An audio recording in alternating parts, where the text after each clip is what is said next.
Hello, my name is Alan Braverman, and today we'll discuss what is aortic dissection and who is at risk. This is part of the Aortic Diseases Awareness Week lectureship. I'm at the Washington University in St. Louis School of Medicine. Thank you for being here.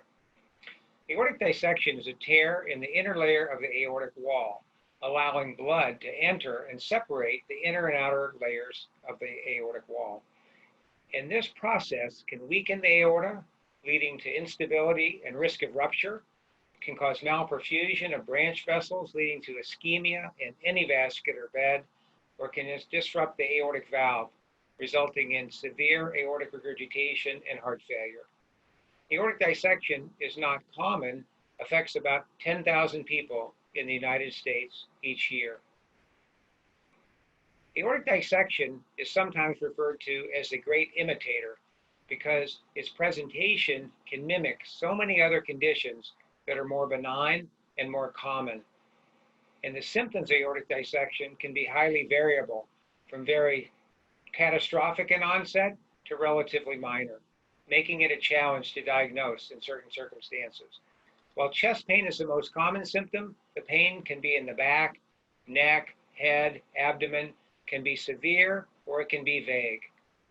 And other signs include instability, pulselessness, and symptoms of malperfusion, or a sense that something is terribly wrong. When we think of acute aortic syndromes, aortic dissection is the most classic and is responsible for 80 to 90%. And in this cross-section of the aortic wall and lumen, there's a tear in the intima, allowing blood to enter and propagate. 20% or so of aortic syndromes are related to a primary hemorrhage in the wall of the aorta, known as aortic intramural hematoma, or IMH. And in this condition, we don't see a visible intimal tear. And about 5% of aortic syndromes relate to atherosclerotic disease, where a penetrating ulcer enters the aortic media and propagates with focal areas of hematoma and sometimes small areas of dissection and risk of rupture. A classic aortic dissection, again, is a tear in the aortic wall. So blood then enters into this false channel separated by the intimal flap. The dissection typically propagates anterograde down the aortic wall, but can go retrograde and leads to malperfusion syndromes, risk of rupture, late aneurysm, and other potentially catastrophic complications. This is a surgeon's view of aortic dissection, courtesy of Joe Bavaria from Pennsylvania, where the heart is here, and this is a massively dilated aorta that's thin-walled. You can see the blood circulating right through the aorta and the intimal flap going back and forth from the aortic root into the ascending aorta. You can see how dangerous this condition can be with a thin-walled aorta at risk for rupture at any time. IMH, or intramural hematoma, 10 to 20% of syndromes, you can see the blood in the aortic wall and the intima is intact. So a spontaneous hemorrhage of the vasa vasorum, or some people feel microscopic tears in the aorta, but presents similarly to a classic aortic dissection. That's called IMH. And a penetrating ulcer is where the aorta has atherosclerosis and calcification, and an ulceration occurs, leading to focal hematoma and risk of rupture. When we think about aortic dissections, we want to know what's the onset or origin, where's the location of the dissection, and it's classified as type A when the ascending aorta is involved, and type B when the ascending aorta is not involved. Or the DeBakey classification, type 1, the entire aorta from ascending to descending is involved, or type 2, just ascending, or a type 3 dissection, the descending aorta alone. Again, it's important to know ascending aortic involvement, or type A, are treated with emergency surgery, whereas type B dissections are initially managed medically. Incidence is about 2 to 6 per 100,000 patients, and 2/3 are male with a mean age of about 60 to 65 years old, with type A dissections being more common and affecting 50 to 60-year-olds more commonly, whereas type B dissections occur a little later in life and are more often related to hypertension and atherosclerosis. The pathophysiology of a dissection is an intimal tear where blood then enters into the aortic wall, leading to a cleavage plane which separates this aortic wall into inner and outer channels or true and false lumen. Some feel that a spontaneous hemorrhage of the vasa vasorum leads to rupture through the intima, with most favoring the primary intimal tear hypothesis. Why does an aortic dissection occur? What individuals are at risk? First, disorders that lead to abnormalities of the aortic wall. So looking at the microstructure of a normal aortic wall on this elastic tissue stain, one can recognize parallel sheets of elastic fibers, which are shock absorbers in the aortic wall. And in diseases where there's medial degeneration, abnormalities and fragmentation of the aortic media occur. So the elasticity and the strength of the aortic wall is lost, leading to risk of aortic dissection. And that's led to the terminology cystic medial degeneration. So some conditions associate with abnormal aortic wall, whereas other conditions associate with abnormal shear stresses. And easy to recognize is severe hypertension, or conditions with acute severe hypertension like cocaine, amphetamine use, or rare tumors like pheochromocytoma. About 70 to 75% of individuals with aortic dissection have underlying hypertension. When we think about conditions associated with dissection and abnormal aortic wall, first we characterize hereditary aneurysm disorders, some of which have outward recognizable features. We call these syndromic conditions, like Marfan syndrome, Loeys-Dietz syndrome, and vascular Ehlers-Danlos syndrome, with recognizable genetic mutations. Other conditions, and even more common, are non-syndromic hereditary aneurysm disorders. So these run in families and are recognized to be due to several genes, but don't have typical recognizable outward features of a syndrome. Let's start with Marfan syndrome as a typical syndromic feature that you might see in the emergency room in a suspect with concern for dissection. It's important to recognize the features, so you might think about dissection in these conditions. So I'll spend a few slides discussing each of the common syndromic features so you can help recognize them when they present in the emergency room. Marfan syndrome is abnormal fibrillin with an incidence of 1 in 5,000 people, often due to a spontaneous change, but it can run in a family where family members have it before the person you're seeing. And we make the diagnosis based on multiple features, the family history, mutation analysis, and clinical features such as very tall stature, elongated arms and legs, hyperflexibility, eye findings, things like that. So many times it's the skeletal features you recognize. These individuals are tall and thin with pectus deformities and scoliosis and can have hyperflexibility with the recognizable features as shown here. The person with Marfan syndrome often has an elongated face, downsloping eyes, small chin, flat cheekbones, and a very tall palate with crowded teeth and a small oropharynx.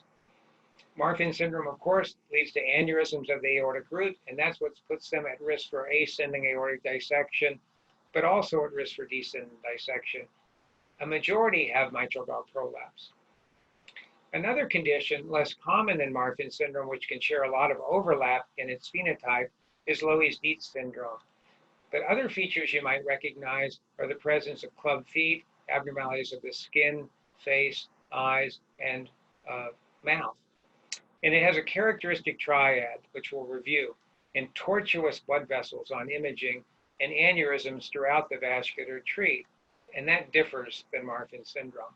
So someone with Loeys-Dietz syndrome can have bluish sclera, flat chin, prominent head or craniosynostosis, and can have abnormalities of the uvula. So take a moment to have your patient say, ah, when you suspect an aortopathy. And this can be diagnostic of conditions like Loeys-Dietz syndrome with a bifid uvula. The skin is soft and velvety with easily visible veins, and facial milia are more common in Loeys-Dietz syndrome. So look for abnormalities of the skin, the face, the skeleton, and think about this condition. Look for bifid uvula. Vascular Ehlers-Danlos syndrome is one of the rarer causes of familial aneurysm disorder, affecting about 1 in 50 to 100,000 individuals due to an abnormality in collagen. And typical appearance are sunken eyes with deep set eyes and dark coloration, a pinched nose appearance, attached ears, and abnormalities of the skin. Club feet are common, fingers that look old for the individual, named acrogyria, and very paper-thin skin with widened atrophic scars, easily visible veins, and varicose veins and abnormal bruising in young individuals should make one think of vascular Ehlers-Danlos syndrome. Much rarer than the common hypermobile Ehlers-Danlos syndrome, which does not associate with aortic dissection risk. So besides aortic dissection, aneurysms, and other arterial catastrophes are the hallmarks of vascular Ehlers-Danlos syndrome. So think about this condition in young individuals with arterial disease risk or having symptoms during pregnancy where there could be a risk of aortic catastrophe. Familial aneurysm syndromes or non-syndromic heritable thoracic disease is a common cause for aortic aneurysms. In fact, we recognize that 20% of individuals who have a thoracic aortic aneurysm disease will have another affected first-degree relative when one does careful screening. And this is without syndromic features.